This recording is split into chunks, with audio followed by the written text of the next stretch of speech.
나라를 망하게 한 흥선대원군 이야기. 야신가 흥선대원군. 추사 김정희의 문화에서 글과 그림을 수확한 이하응은 왕실의 종친이었지만 가난의 난그림을 팔아 생계를 유지한다. 야심이 있던 이하응은 안동 김씨의 주목을 피하기 위해 고의로 무례한들과 어울려 파라코 행세를 한다. 투전에 가담하고 세도 가문의 잔치집을 찾아다니며 걸식도 서슴지 않았다. 이런 행각으로 인해 세도가들은 왕족인 그를 멸시했다. 세도가인 김병기는 흥선군의 의도를 의심하지만 흥선군은 일부러 어리석음을 가장하여 장남의 과거 합격을 청탁한다. 한편으로 흥선군은 철종 사망 시기를 알아내기 위해 궁중의 환관과 궁녀를 포섭하고 사돈인 이호준을 통해 조대비에게 접근하여 자신의 아들을 양자로 주겠노라 약속하여 동맹을 형성한다. 조대비는 효명세자의 부인이자 헌종의 어머니였고 사돈 이호준은 이완용의 양아버지가 되는 인물이다. 또 한편으로는 안동 김씨 가문의 권력자 김병학과 그의 딸을 고종의 피로 상기로 밀약까지 맺는다. 김좌근과 김은근은 흥선군이 대원군이 되어 국정에 간섭하면 종묘사직이 위험에 처할 것이라고 우려했으나 묵살된다. 다른 이들은 흥선군이 어리석은 인물이라 여겼기 때문이다. 대원군의 집요한 권력욕. 철종이 죽었을 때 뒤를 이은 흥선대원군의 둘째 아들 제왕은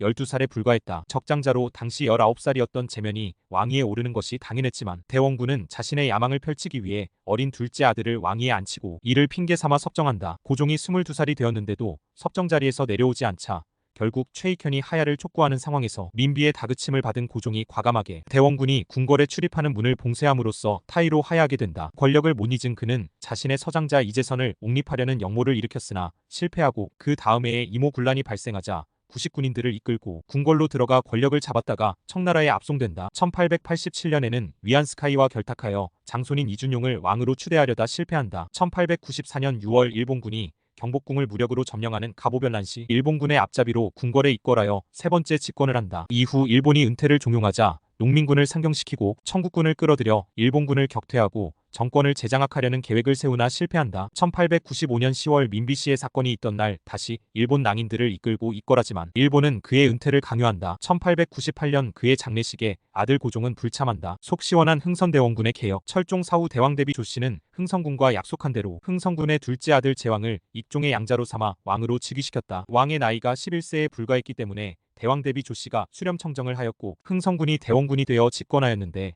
조선 역사상 국왕의 생부가 생존하여 통치하는 건 전례 없는 일이었다. 대원군은 삼정의 문란을 바로잡기 위해 양전사업과 은결색출로 전정을 개혁하고 숙종대 윤유가 제기한 호포제를 통과시킨다. 말썽 많던 황곡제도는 아예 폐지하고 대신 덕망 있는 양반이 곡식을 빌려주는 사창제도를 시행한다. 이로써 조선의 재정은 크게 확충된다. 왕권 강화를 위해 비변사를 폐지하고 의정부와 상군부를 부활시키며 국가와 백성에게 부담이 되던 600여 개의 서원을 47개만 남기고 없애버린다. 유생들이 반발하자 백성에게 해가 된다면 공자가 살아 돌아와도 내가 용서치 않을 것이다 라는 단호한 말을 내뱉는다. 대원군 섭정기에는 이 모든 일들이 왕의 분부가 아닌 대원이 분부 5글자로 함영되어 천하를 요동치게 했다. 자신감을 얻은 대원군은 오랜 세월 손대지 못했던 경복궁 중건에 착수한다. 흥선대원군과 민비의 지독한 암투. 1873년 민비 오빠 민승호는 최익현에게 대원군 하야 상소를 부탁한다. 얼마 후 민비의 침전에서 폭약이 터져 화재가 일어나고 다음해 민비 오빠 민승호가 폭탄 테러로 죽게 되는데 두 사건 모두 대원군이 의심받는다. 1881년 대원군은 이재선 역모 사건을 일으켜 고종과 민비를 제거하려 했으나 실패한다. 1882년 이모 군란 때 대원군은 실종된 민비 옷을 관에 넣어 국상을 치른다. 민비의 사주를 받은 청군에 의해 대원군은 청나라로 끌려간다. 1885년 민씨 정권이 청나라를 견제하려 하자 청나라는 대원군을 귀국시킨다. 민비는 러시아 공사에게 귀국 반대를 요청하는 밀서를 보낸다. 1887년 대원군은 위안스카이와 결탁하여 장손인 이준용을 왕으로 추대하려다 실패한다. 1892년 대원군이 기거하는 운영궁에서 화약이 터진다. 황현은 민비가 벌인 짓이라고 주장했다. 1894년 대원군은 민비를 폐비해달라는 문건을 일본 공사에게 전달한다. 1895년 대원군은 일본 고문관이 작성한 민비 제거 관련 각서에 서명한다. 1895년 10월 8일 대원군은 민비씨의 출발에 앞서 자신의 거사 취지를 밝히는 고유문을 발표한다. 그날 민비는 시해된다. 6일주는 민비 제거를 위해 대원군이 일본 낭인들의 지원을 얻은 것은 잘못된 일이라고 주장했다. 흥선대원군의 악행. 고종의 친정선언 직후인 1873년 12월 민비의 침전에서 폭약이 터져 경복궁에 대화제가 일어나는데 그 배후 인물로 흥선대원군이 의심받았다. 다음 해인 1874년 11월 민비가 사가에 나가는 날 정체불명의 승려가 민비의 오빠 민승호한테 선물을 가져다 준다. 민승호가 선물 상자를 열자마자 상자는 폭발했다. 이 폭발로 민승호와 그의 아들이 즉사하고 민비의 생모도 몇 시간 뒤 숨진다. 얼마 후 범인이 잡혔는데 흥선대원군의 부하 신철균이었다. 흥인군은 대원군의 형이었는데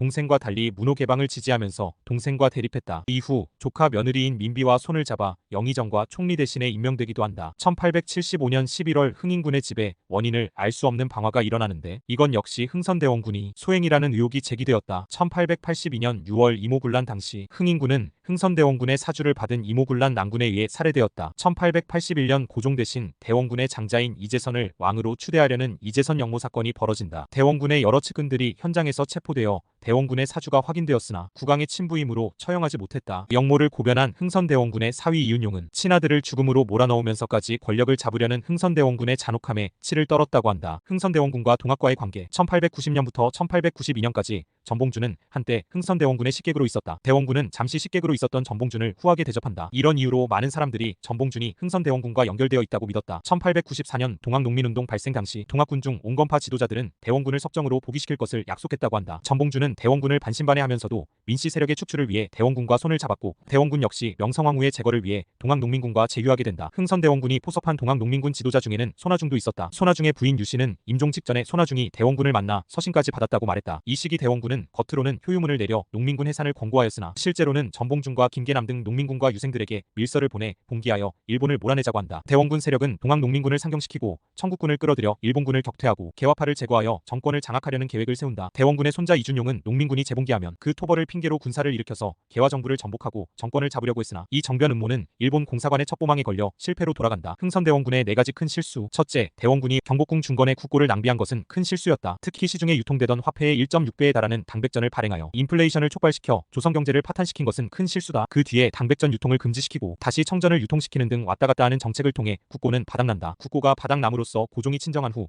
어떤 개혁도 쉽지 않은 상태가 된다. 둘째, 병인양요 때는 조선군이 탄약이 거의 다 떨어진 상태에서 요행이 프랑스군이 철수했고 신미양요 때는 강화도가 점령된 상태에서도 척화비만 세울 뿐 아무 대책 없기 가만히 있었는데 역시 철수한다. 완강한 저항에 비해 조선과의 통상 매력이 크지 않아 스스로 물러난 것을 가지고 병인양요나 신미양요를 승리로 여긴 것은 큰 실수였다. 셋째, 흥선대원군은 일본의 힘을 너무 과소평가했다. 일본을 천국에 비해 약소한 국가로 판단함으로써 청나라나 동학과 손을 잡아 일본을 물리치겠다는 그의 책략은 실패할 수밖에 없었다. 넷째, 청나라가 양무운동을 시작한 것이 1861년이고 일본이 메이지 유신을 단행한 해가 1868년인 것을 고려할 때 그가 집권한 1864년부터 대외 개방을 하고 근대 문물을 받아들였다면 그렇게 쉽게 조선이 멸망하지는 않았을 것이다. 내가 대원군을 구한 말 최고의 빌런으로 보는 이유. 대원군은 즉위 후 세도 정치를 타파하고 서원을 철폐하면서 나름의 개혁을 단행했다. 하지만 경복궁 중건을 무리하게 추진하며 조선의 재정을 무너뜨리게 된다. 그가 대외 정세에 어두워 쇄국 정책에만 목매면서 개화나 양무의 시기를 늦추게 된 것은 사실이나 그 당시 상황에서 볼 때 이를 그의 탓으로만 보기는 어렵다. 모든 정근대 국가에서 발생했던 불가피한 지체 현상이었다고 보여진다. 그렇기에 그가 섭정에서 물러날 때까지만 해도 그의 공과 관은 엇비슷하다 할 수 있었다. 하지만 그가 이모년에 발생했던 군인들의 단순한 일탈 사건을 자신의 재집권을 위한 정치적 대 사건으로 확대시켜 결과적으로 청나라의 간섭을 받게 한 것은 명백한 잘못이다. 또한 이후 여러 차례 고종을 흔들고 민비를 미워해 을미사변에 가담한 것도 잘못이다. 그러나 그의 가장 큰 잘못은 동학난을 이용해 재집권하려고 한 것이다. 그는 동학이 난을 일으켜 남쪽에서 올라오고 청나라 군대가 북에서 내려와 합세하면 일본군을 몰아낼 수 있을 것이라 생각했다. 임진왜란 때와 변화된 세상의 차이를 알지 못해 벌어진 일이다. 그가 동학과 손을 잡았기 때문에 고종과 민비는 동학을 진압하기 위해 청나라가 안되면 일본에게라도 손을 빌려 진압하려고 했고 이는 조선이 내정 간섭을 받게 되는 큰 원인이 된다.